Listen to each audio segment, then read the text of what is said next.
மதிமுகம் நேயர்களுக்கு வணக்கம். இது நேர்முகம். இன்றைய நேர்காணலில் சிறப்பு விருந்தினராக நம்மோடு ஊடகவியலாளர் சுமன் கவி அவர்கள் இணைந்திருக்கிறார். பேசலாம். வெளியில வராம சொகுசு அரசியலை இவர் செய்யலாம் அப்படின்னு நினைக்கிறார். ஒரு சோம்பேறித்தனம். எனக்கு மட்டும் ஏன் சிறப்பா போடுறீங்கன்னு ஒரு கடிக்கிற நாய் கேட்கக்கூடாது. எத்தனையோ நடிகர்கள பார்த்தாச்சு, விஜயகாந்தே பார்த்தாச்சு. அவரெல்லாம் இருக்கும்போது இப்படி நடந்துச்சா? எல்லாத்துக்கும் வீடியோ ஆதாரம் இருக்குது. சிபிஐ உங்களை பொழக்க போகுது. செத்த வீட்டுக்கு ஆறுதலை கூப்பிட்டு ஏசி ரூம் போட்டு ஆறுதல் சொன்ன ஒரே தலைவன் இவர் தான். மோசமான சக்தி விஜய், எதற்குமே லாயக்கு இல்லாதவர்.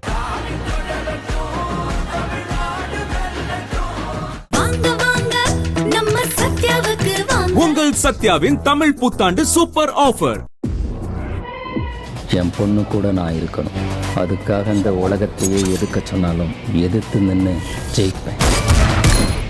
டயா பூஸ்டர் சுகரை கண்ட்ரோல் பண்ணும், உங்க ஆரோக்கியத்தை மீட்டு தரும். சர்க்கரையை கட்டுப்படுத்துறதுக்கான எளிமையான வழிமுறை, இயற்கையான வழிமுறை. அனைத்து மருந்து கடைகளிலும் கிடைக்கும்.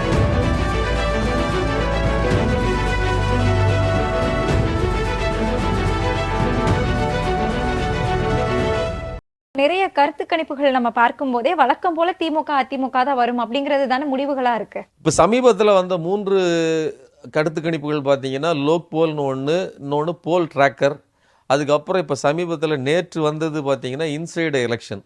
3லையுமே கிட்டத்தட்ட திமுக வெற்றி அப்படிங்கிறத உறுதி பண்ணுறாங்க. அதுவும் கூட இன்சைடு எலெக்ஷன் வந்து 160 தொகுதிகளுக்கு மேலே 60 தொகுதிகள் கிட்ட எடுப்பாங்க அப்படிங்கிறதையும், மற்ற 2 இதுவும் வந்து 180 கிட்ட அவர்கள் எடுப்பதற்கு வாய்ப்பு இருக்கிறது அப்படின்னு தான் சொல்லுது. 2வது இடத்துல 33%, 30% எடப்பாடி எடுப்பார் அப்படிங்கிறாங்க. ஆனால் அதுக்கு பக்கத்தில் 18-20% விஜய் பின்னாடியே நிற்கிறாரு. ஸோ போட்டிங்கிறது 2 பேருக்கு மத்தியில் தான் அப்படிங்கிறது. ஒன்று அதிமுக, இன்னொன்று தாவேகா. 2வது இடம் யாருக்கு அப்படிங்கிற மாதிரியான போட்டியாக தான் அது இருக்கே தவிர முதல் இடத்துக்கு போட்டி இல்லை அப்படிங்கிறத இந்த சர்வேக்கள் காட்டுது.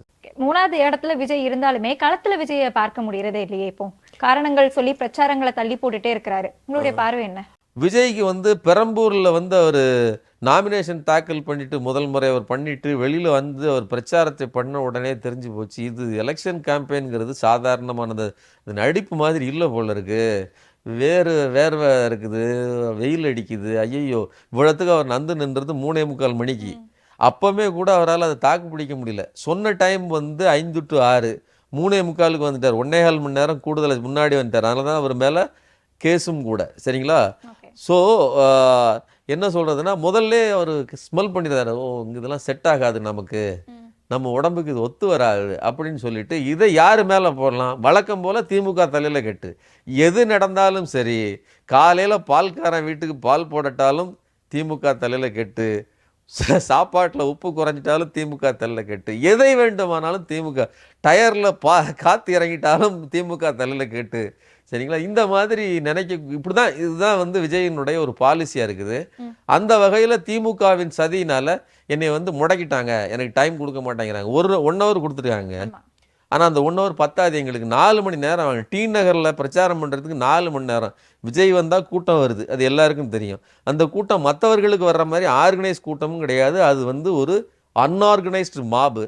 அப்போ அந்த கூட்டத்தை கட்டுப்படுத்துறதுக்கான 20 போலீஸு 500 பேருக்கு 5000 பேர் வராங்க, என்ன பண்ணுறது?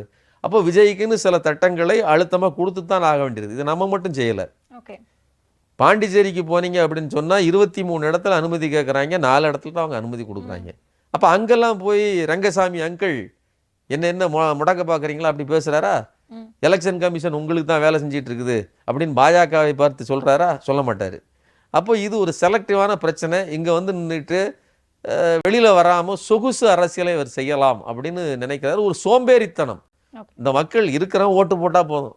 எனக்கு இந்த திரைப்படத்தை பார்த்து என்னை நாடு எப்படி முதல் ஷோவுக்கு 5000 ரூபாய் டிக்கெட்டு கொடுத்து வாங்கிட்டு ஒரு கூட்டம் வரும்ல, அதே மாதிரி என் மேல் பைத்தியமாக, என் மேல் ஒரு அடமெண்ட்டாக எனக்கு மட்டுமே வாக்களிப்பேன்னு வர்றவன் வரட்டும், மற்றவர்கள் வர வேண்டாம்னு அவர் நினைக்கிறாருன்னு நினைக்கிறேன். இல்லை, அப்படியே பார்த்தாலுமே விஜய் சொல்லக்கூடியது மாதிரியே அவங்களுக்கு மட்டுமே நிபந்தனைகள் வந்து தொடர்ந்து போடப்பதை பார்க்க முடியுது. இப்போ நெல்லையில் அடுத்த பிரச்சாரத்துக்கு 51 நிபந்தனைகள் போட்டிருக்கு. திமுக அதிமுகவுக்கு இதே நிபந்தனைகள் போடப்பட்டிருக்கா? இங்கே நாய்கள் ஜாக்கிரதை அப்படின்னு எழுதி போடுறாங்க. சரிங்களா? வேறு ஏதாவது விலங்குக்கு ஏதாவது ஜாக்கிரதைன்னு ஏதாவது மாடு கண்ணுக்குட்டி ஏதாவது இருந்துச்சுன்னா எழுதி போடுறாங்களா? கிடையாது. எது கடிக்கிற பொருளோ எது வந்து அப்நார்மலாக இயங்குதோ எதுனால பிரச்சனை வருமோ அது ஜாக்கிரதைன்னு தான் எழுதி போடுவாங்க. சரிங்களா? எனக்கு மட்டும் ஏன் சிறப்பாக போடுறீங்கன்னு ஒரு கடிக்கிற நாய் கேட்கக்கூடாது. அதே மாதிரி உங்கள் ஒன்றும் இல்லைங்க, பாண்டிச்சேரிக்கு போய் 2 நாளைக்கு முன்னாடி பிரச்சாரம் பண்ணுறாரு. பாயிறாங்க அப்படியே, அவர் மேலே அப்படியே விழுந்துட்டாங்க வண்டி மேலேயே. பாண்டிச்சேரி போலீஸுக்கு அப்படியே பிடிச்சி தூக்கி வெளியில் வீசுகிறாங்க. இப்படியெல்லாம் மற்ற எந்த கட்சிக்காரங்களுக்கு நடக்குமா? ஒரு கூல்ட்ரிங்க் பாட்டில் தூக்கி மூஞ்சில் வீசுகிறான். அது கூல்ட்ரிங்க் உள்ளே இருக்குதா வேறு எது இருக்குதா? விஜய்க்கு என்ன பட்டதுன்னா என்ன ஆகும்? ஒரு தர்பூசணி பழத்தை தூக்கி வீசுகிறான். அப்படியே நீங்கள் பார்த்தீங்கன்னா அந்த பிரச்சார வாகனத்து மேலே வழுக்குதுங்க. அதில் எப்படித்தான் ஏறினான்னு தெரியல. ஒருத்தர் மேலே மிதித்து ஏறிட்டாங்க. ஒரு பையன், சின்ன பையன் பிடிச்சிட்டு தூக்கி தானே வீசுகிறாங்க. பவுன்சர் வச்சுருக்கீங்க, அது போக உங்களுக்கு ஒய்ப்பு பிரிவு பாதுகாப்பு கொடுத்துருக்குது. இது போகவும் வந்து உங்களுடைய ஆட்கள் அத்துமீறாங்கன்னா அப்போது உங்களுடைய ஆட்களுக்கு, அதாவது விஜய் ரசிகர்கள் ஒரு பொலிட்டிசைஸ்டு கூட்டமே கிடையாது. இது நீங்கள் எப்படி நியாயப்படுத்த முடியும்? எங்களுக்கு மட்டும் சிறப்பாக, எங்களுக்கு மட்டும் சிறப்பாக, உங்களுக்கு மட்டும் சிறப்பாக, தமிழ்நாடு அரசு மட்டும் இல்லை, எந்த மாநிலத்துக்கு போனாலும் அதான் பிரச்சனை. நீங்கள் பாண்டிச்சேரியில் அதை பற்றி பேச மாட்டேங்கிறீங்க.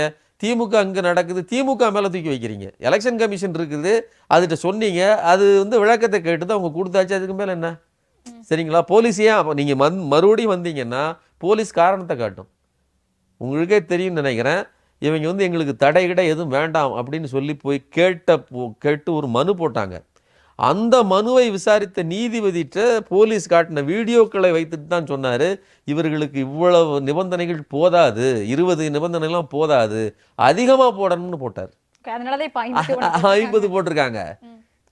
சரிங்களா? அப்போது ஒரு நாளும் புதிய புதிய சிக்கல்கள் இவர்கள் வந்தால் தான் நடக்குது. ஷேரை உடைச்சிட்டு போகிறது யார்?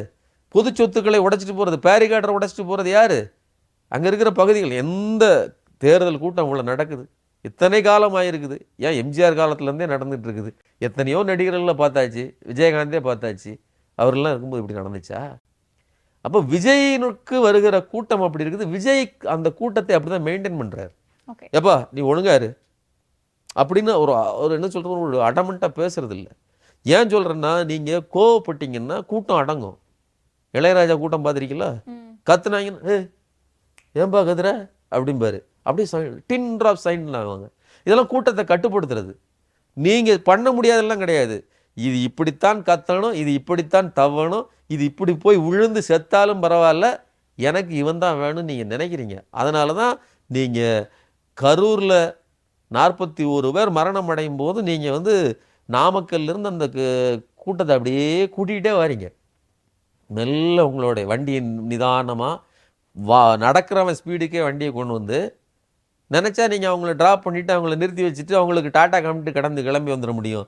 கதவை முழுவதுமாக மூடி லைட் ஆஃப் பண்ணிவிட்டு கடைசி வரலும் கூட்டம் வந்தது எதுக்கு? அதுக்கு தான்.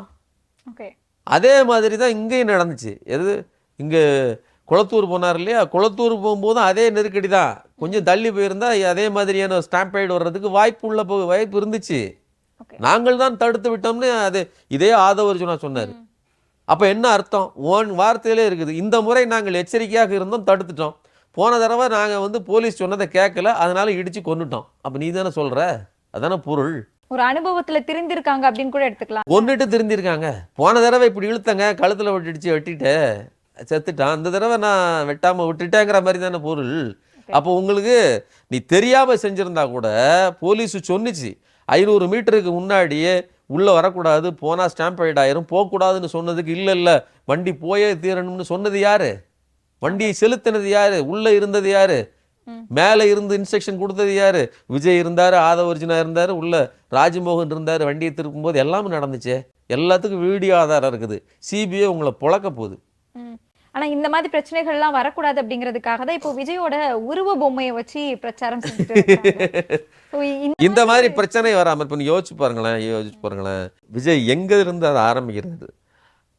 இங்கே விழுப்புரத்தில் மழை தண்ணி, மிகப்பெரிய மழை வெள்ளம் பாதிக்கப்பட்டு மக்கள் அல்லோலப்படும் போது வாங்க பனையூருக்கு வாங்க அப்படின்னு சொல்லி அவர்களை கார் வச்சு அமர்த்தி கொண்டு வந்து இங்கே உட்கார வச்சு அவங்களுக்கு இருந்தாங்க அப்படின்னு நிவாரணப் பொருட்கள் கொடுக்குறாரு. நீங்கள் கொடுக்குற 1000 2000 ரூபா பொருளை வாங்குறதுக்கு அவன் 5000 ரூபா செலவு பண்ணி உயிரை அங்கேருந்து பணையம் வச்சு. உயிரை பணையம் வச்சு இங்கே வந்திருக்கிறான். சரிங்களா, இது ஒரு பக்கம். அப்புறம் அங்கே செத்தே போயிட்டாங்க 41 பேர். அவனுக்கு நின்று ஒரு வார்த்தை சொல்லலை, வருத்தப்படலை, அந்த மக்களுக்காக எதுவும் பண்ணலை. அங்கே அந்த மக்கள், அதாவது பறி கொடுத்தவன் 41 பேரை பறி கொடுத்தவன் இங்கே வந்தான். ஹோட்டலில் ரூம் போட்டு ஏசி ரூமில் உட்காந்து நீங்கள் வந்து அவங்கள அள வச்சு வேடிக்கை பார்த்து அதெல்லாம் வீடியோ எடுத்து வெளியிட்டீங்க. சரிங்களா, இப்படி ஆறுதலை, செத்த வீட்டுக்கு ஆறுதலை கூப்பிட்டு ஏசி ரூம் போட்டு ஆறுதல் சொன்ன ஒரே தலைவன் இவர் தான். ரெண்டுங்களா, இது எவ்வளோ சொகுசு. அதுக்கப்புறம் இவங்க துப்புரவு பணியாளர்கள் போராடினாங்க. அவங்க, அதாவது துப்புரவு பணியாளர்களுக்கு ஒரு பிரச்சனை இருக்குது, இந்த அரசு தான் அதை ரெக்டிஃபை பண்ணணும்னா உங்களுக்கு அதில் ஒரு வாய்ப்பு கூட இருந்துச்சு. நீங்கள் ஒரு எதிர்க்கட்சியாக சண்டையிட்டு அந்த பிரச்சனைக்காக நீங்கள் நின்றுருந்தீங்கன்னு சொன்னால் அந்த பிரச்சனையில் நான் தான் அவர்களுக்கு விடுவி செஞ்சேன் அப்படிங்கிறதுக்கான ஒரு வாய்ப்பு இருந்துச்சு. நீங்கள் அதை செஞ்சீங்களா? அவங்கள கூப்பிட்டு இங்கே கொண்டு வந்து உட்கார வச்சு பார்த்தீங்க. இன்னும் கூடுதலாக என்ன சொன்னாங்க, நாங்கள் தான் வந்தோம்னு அதில் ஆர்கனைஸ் பண்ண நபர்லாம் சொன்னார். இதெல்லாம் எதுக்கு சொல்கிறேன்னா அசிங்கம். அதாவது போராளிகளை, போராடியவர்களை கொண்டு வந்து தன் வீட்டில் பார்க்க வைத்தது. எல்லா பத்திரிகைகள்லையும் ஒன்று வேண்டாங்க, முதலமைச்சர், எதிர்க்கட்சி தலைவர் எடப்பாடி பழனிசாமி, இவர்களை எல்லாம் பத்திரிகைகள் போய் பேட்டி எடுக்குது, மேடைகளில் பேச வைக்குது, பேசுகிறாங்க, கருத்து என்னவோ பேசுனாங்க. விஜய் மட்டும் ஒரு டீமு போய் வீட்டுக்குள்ளே போய் பார்த்துட்டு இதை சொன்னார்னு சொல்லி அவங்க சொல்கிறாங்க. இப்படி ஒரு பத்திரிகை எங்கேயாவது இருக்குமா? அது ஒரு ஆர்டிக்கிள். அது நாங்கள் விரைவி பார்த்தோம், அவர் இதை சொன்னார், அப்போ இதை நாங்கள் பேசிக்கிட்டோன்னு சொல்லி ஒரு பேட்டி எடுத்தவர் பேட்டி கொடுக்குறாரு. பேட்டி வரல, நாங்கள் வந்து பேட்டி எடுத்தோம்னு சொல்லணும்ல, அது பேட்டி எடுத்தவர் பேட்டி கொடுக்குறாரு. இவ்வளோதான் பேட்டி. இப்படிப்பட்டது தான் விஜயின் அரசியல். நாளைக்கு இப்போ இன்னைக்கு வந்து விஜய் பொம்மையை வச்சுட்டு இது பண்ணுறாங்க, நாளைக்கு என்ன சொல்கிறது, ஒரு வேளை ஒரு எம்எல்ஏவே ஆயிட்டார். இவரை வந்து முதலமைச்சர் வேண்டாம், எம்எல்ஏ ஆயிட்டார். என்ன பண்ணுவார்? சட்டமன்றத்துக்கு எப்படி வருவார்? இந்த அன்புமணி வந்து நாடாளுமன்றத்துக்கே போகாத ஒரு எம்பியாக ஆப்சண்ட் மேலே ஆப்சண்ட்டாக மிக கம்மியாக ரொம்ப மோசமாக அட்டெண்டன்ஸ் வச்சுருந்த ஒரு எம்பி இருந்தார் இல்லையா, அதே மாதிரி அதை விட மோசமாக இருப்பார். அன்புமணியை பீட் பண்ணிடுவார். நான் வந்தால் கூட்டமாகுது, நான் வந்தால் என்ன மேலே எல்லாம் பிரச்சனையாகுது, நான் வரமாட்டேன்னு சொல்லி வீட்டுக்குள்ளே அமர்ந்திருப்பார். நாம் இதை புரிஞ்சுக்கணும். இது வந்து என்னன்னா எவ்வளோ ஒரு மோசமான சக்தி விஜய். எதற்குமே லாயக்கு இல்லாதவர். சொந்த குடும்பத்தில் பிள்ளைகளுக்கும் மனைவிக்கும் கூட ஒரு பாதுகாப்பாக நல்லா இருக்க முடியாத ஒரு மனிதர். அவர் இன்னைக்கு வந்து மக்களை பாதுகாக்க போகிறேன்னு சொல்றது எந்த விதத்திலையும் சரியாக இருக்காதுங்க என்னுடைய கருத்து. இல்ல, நம்ம இதுல தாவேக்கா தலைவர் விஜய் அப்படிங்கறத தாண்டி 234 வேட்பாளர்களும் போட்டிருந்தாங்க. அந்த வேட்பாளர்களோட மனுக்கள் எல்லாமே இப்போ நிராகரிக்கப்பட்டு வருது. எழுத்து பிழை அப்படிங்கிற காரணத்துக்காக ஒரு மனு வந்து நிராகரிக்கப்பட்டிருக்கு சிதம்பரம் தொகுதியில. ஆதவ அர்ஜுனா அவர்கள் வந்து சொத்துக்களை மறைச்சதா அவங்களதையுமே மறுபரிசீலனை செஞ்சுட்டு இருக்காங்க. எப்படி பாக்குறீங்க?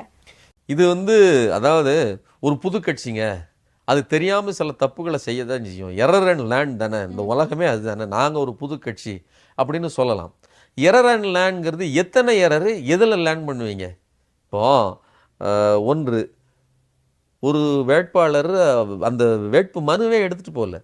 இப்படி ஒரு வேட்பாளர் நம்ம உலகத்திலே கேள்விப்பட்டதில்லை. எல்லாம் கிளம்பி போயாச்சு, எல்லாம் ரெடி, கழுத்தில் துண்டு போட்டிருக்கிறேன், கையில் கொடி வச்சிருக்கிறேன், எல்லாம் ரைட்டு. வேட்பு மனு ஐயோ வீட்டில் இருக்குது, மண்டை மேலே இருக்கிற கொண்டவே மறந்தேங்கிற மாதிரி கடைசியில் அதை மறந்துட்டாப்ல, முக்கியமானதே மறந்துட்டாப்ல. அப்புறம் நீங்கள் பார்த்தீங்கன்னா 52 விஜய்க்கே பார்த்தீங்கன்னா எத்தனை பிரச்சனை பாருங்கள். விஜயினுடைய மனு ஏற்கப்பட்டதற்கே நிறைய எதிர்க்கட்சிகள் எதிர்ப்பு தெரிவிச்சிருக்காங்க. ஏன்னா 2 இடத்துல பதிவு செய்கிறார். ஒன்று இங்கே பெரம்பூர், இன்னொன்று திருச்சி. ஒரு பக்கம் 52 வயதுன்னு கொடுக்குறாரு பெரம்பூரில், அங்கே 51 வயசுன்னு கொடுக்குறாரு திருச்சியில். அப்புறம் இன்னொரு பக்கம் எனக்கு வந்து வழக்குகளே இல்லை அப்படின்னு கொடுக்குறாரு. திருச்சியில் வழக்குகள் இருக்குது, 2 வழக்குகள் இருக்குது. ஒன்று வந்து மதுரையில் உள்ள ஒரு வழக்கு என் மேலே இருக்குது அப்படின்னு கொடுக்குறாரு. இங்கே கரெக்ஷன் கொடுத்தது அவர் வந்து பெரம்பூரில் வாங்கிட்டு திருப்பி கொடுத்தது வந்து என்னுடைய அந்த பிரச்சார வாகனம் வந்து அதில் கணக்கில் வரலன்னு சொல்லி அதை சேர்த்துருக்காரே தவிர இவ்வளோ பிரச்சனைகள் இருக்குது. இதையெல்லாம் கணக்கில் எடுத்தால் விஜயினுடைய 2 மனுக்களுக்குமே எது உண்மை அதை சொல்லுங்கள். உங்களுக்கு வயசு 51 52, உங்களுக்கு கிட்ட உங்கள் மேலே வழக்குகள் இருக்கா இல்லையா, இதையெல்லாம் கேள்வி கேட்டாலே விஜய் மனுவே நிராகரிக்கப்பட வேண்டியது. இப்படித்தான் இந்த கட்சி இருக்குது. எலெக்ஷன்னா என்னன்னே அவங்களுக்கு அடிப்படை தெரிகிறது இல்லை, அதை பற்றி எந்த அறிவும் இல்லை. நான் வந்து அனுபவம் இல்லாதவர்கள் வரக்கூடாதுன்னு சொல்லலை, அதை பற்றி அடிப்படை அறிவாவது வேணும்ல. ஓட்டு போடுவதை தாண்டி எக்ஸ்ட்ராவாக சில கொஞ்சமாவது இந்த எலக்ட்ரோலர் பாலிடிக்ஸ் பற்றி தெரிஞ்சால் மட்டும்தான் நீங்கள் அந்த இடத்துக்கு வர முடியும். நான் எனக்கு சம்பந்தமே இல்லைங்கன்னு சொல்லி நான் ஒரு துறையிலிருந்து நான் நடிக்கிறதுக்கு வரலாம், நடிகன் ஆகலாம். ஆனால் நடிப்புக்கும் எனக்கும் கொஞ்சம் தொடர்பு இருக்கணும்ல. ஏன்னா வேற துறையிலிருந்து வர்றது அப்படி. அப்போ ஒரு குறிப்பிட்ட துறைக்கு வரும்போது எக்யூப்ட் ஆகணுமா கூடாதா? அதை இவர்கள் செய்யவில்லை. குறிப்பாக 106 வேட்பாளர்கள் அடுத்த கட்சிக்காரங்க. 234 தொகுதிக்கு வேட்பாளரே இல்லைங்கிறது எவ்வளோ பெரிய கொடுமை. விஜயை பொறுத்தவரையிலும் அவரால் கேண்டிடேட் போட முடியாது அப்படிங்கிற விஷயத்தை தொடர்ந்து பல்வேறு நபர்கள் சொல்லிட்டு வந்தாங்க. அதில் நானும் சொல்லிட்டே வந்தேன். இது முக்கியமான ஒரு விஷயம் என்னென்னா, விஜயகாந்த் கட்சி ஆரம்பித்த போது ஒரு 60-65 பேர் அவருடைய மன்றத்திலிருந்து புதிய வேட்பாளர்களை இறக்குனார். இந்த முறை நீங்கள் அப்படி இறக்குறீங்களா? எத்தனை பேர் இறக்கிறீங்க? தூத்துக்குடியில் அஜிதாங்கிற அந்த லேடி காத்து கிடந்தாங்க. சண்டை மேல் அவ்வளோ ஆதங்கப்பட்டு மருந்தே குடிச்சிட்டாங்க. கடைசி நேரம் அந்த எல்லாரும் அதாவது வேட்பாளர் அறிவித்த போது அவர் வீட்டில் அந்த கொடிகளையெல்லாம் பிச்சு எரிஞ்சு அவர் வண்டியில் உள்ள அதெல்லாம் ஒரு விரக்தி. என்ன செய்ய முடியும்? உங்களுக்கு கட்சி ஆரம்பிக்கும் போது முதல் மேடையில் என்ன சொல்கிறீங்க? விக்கிரவாண்டியில் எனக்காக என் கூட நீண்ட நாள் பயணித்தவர்கள் யாரோ அவர்களுக்கெல்லாம் ப்ரையாரிட்டி. அப்படியா ப்ரையாரிட்டி கொடுத்துறீங்க? 106 பேரும் அப்படி வந்தவங்களா? அவங்கள விட்டுருங்க. இன்றைக்கி முக்கியஸ்தரெலாம் இருக்கக்கூடிய ஆதவ் அர்ஜுனா, புஷியானந்தாவது இடையில வந்தவர்னு வச்சுக்கோங்களேன், சிடிஆர் நிர்மல்குமார், இவர் வேறு பேர் ஐஆர்எஸ் அருண்ராஜ் ஐஆர்எஸ், இவர்கள்லாம் யார்? ராஜ்மோகன் யார்? ராஜ்மோகன் ஒரு பட்டிமன்ற பேச்சாளர். அவருக்கும் கட்சி அரசியலுக்கும் சம்பந்தமே கிடையாது. லயோலா மணி யார்? இவர்கள் எல்லாம் நீண்ட காலமாக விஜய் மக்கள் மன்றத்தில் இருந்தவர்களா? அப்போ அஜிதாவை வெளியில் நிறுத்திட்டு அவருக்கு சீட்டு கொடுக்காம இவர்களெல்லாம் மேலே இருந்து ஆட்டி படைக்கிறார்கள்னா இந்த கட்சி என்ன லட்சணத்தில் இருக்குது? இது யாருக்கான கட்சின்னு பார்த்துக்காங்க. லயோலா மணி அவர்களுக்கு சீட்டு வழங்கப்படலை, அதுவே ஒரு பெரிய அதிருப்தி. லயோலா மணிக்கு வழங்கப்படலைங்க, அது வேற. நான் லயோலா மணியும் முக்கியமான இடத்துல இருக்கிறாரு, அஜிதாவுக்கு அந்த இடம் இல்லைங்கிறேன். லயோலா மணிக்கு ஆமாம் சீட்டு வழங்கப்படலைங்கிறது ஒரு விஷயம், சரிங்களா? புதுசாக நீங்கள் இப்போ ஒருத்தர் சமீபத்தில் கடைசியாக 2 நாமினேஷன் ரீப்ளேஸ்மெண்ட் பண்ணியிருக்காங்க. அந்த 2ல் 1 வேற கட்சியிலேருந்து வந்தவர். அப்போ 106 + 107 இப்படி எக்ஸ்ட்ராவாக போகுது. அடுத்த கட்சியை நம்பித்தான் கட்சி நடத்துறார் விஜய். சொந்த கட்சியில் ஆளே இல்லைங்கிறத நிலைமை. இல்ல அப்படி பார்த்தோம்னா எடப்பாடி பழனிசாமி ஒரு குற்றச்சாட்டு வச்சிருந்தாரு. 16 அதிமுக வேட்பாளர்கள் தான் இப்போ திமுகவில் நிறுத்திருக்கீங்க, அப்போ உங்க கட்சியில் ஆள் இல்லையா அப்படின்னு கேட்டிருக்காரு. அதாவது இது தனி கதை. அதாவது அதிமுக திமுகங்கிறது இங்கே தொடர்ந்து இருக்கக்கூடிய 2 பிரதான கட்சிகள். ஒன்று. இன்னொன்று 16 தவிர இங்கே அது போக ஏகப்பட்ட பேர் இருக்காங்க இல்லையா? நீங்கள் 234 பேரையும் நீங்கள் 109 பேர் விஜய் கொண்டு புதுசாக இறக்குறதுங்கிறது வேற, ஏற்கனவே இருந்தவர்கள் மாறி வருவதுங்கிறது வேற, சரிங்களா? இது ஒரு காலகட்டத்தில் நடந்ததில்லை, ஒரே நாளையில் அப்படியே மொத்தமாக டப்புன்னு வந்தாங்களா அதிமுகவுக்கு? அப்படி கிடையாது. அதிமுக அங்கே கூடாரம் இல்லை, தலைமை இல்லைங்கிற போது ஒரு பகுதியும், அதற்கு முன்னாடியே நீங்கள் சேகர் பாபுலாம் அதுக்கு முன்னாடியே வந்துட்டார், சரிங்களா? ஜெயலலிதா மறைவுக்கு முன்னாடியே வந்தவர்கள், முத்துசாமிலாம் அதுக்கு முன்னாடியே வந்துட்டார். நிறைய பேர் வந்தவர்கள் இருக்காங்க, அது வேற கணக்கு, சரிங்களா? அதையும் இதையும் இது ஒப்பிடக்கூடாது. நிறைய தகவல்களை பகிர்ந்தீங்க, ரொம்ப நன்றி. நன்றிங்க.